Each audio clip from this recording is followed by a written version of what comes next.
বকেয়ার দাবিতে প্রধানমন্ত্রী নরেন্দ্র মোদীকে চিঠি দিয়েছেন মুখ্যমন্ত্রী মমতা বন্দ্যোপাধ্যায়। অবিলম্বে রাজ্যের বকেয়া মেটানোর দাবি জানিয়েছেন তিনি। আরো বিস্তারিত জানবো, আমাদের বিশেষ প্রতিনিধি দীপ্তিমান ভট্টাচার্য রয়েছেন ফোন লাইনে। দীপ্তিমানদা, চিঠিতে ঠিক কি উল্লেখ করেছেন মুখ্যমন্ত্রী?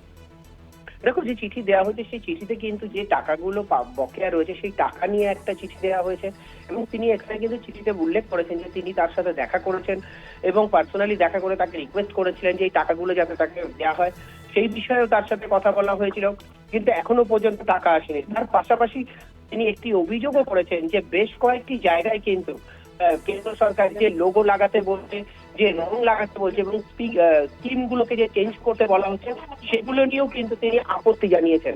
অর্থাৎ সবকিছু মিলিয়ে আবার প্রধানমন্ত্রীকে চিঠি লিখলেন মুখ্যমন্ত্রী মমতা বন্দ্যোপাধ্যায় এবং যেখানে সবকিছু বিষয় নিয়ে কেন্দ্রের যে বকেয়া রয়েছে সেই টাকার উল্লেখ করেও চিঠিতে লেখা হয়েছে ভাষ্যতে।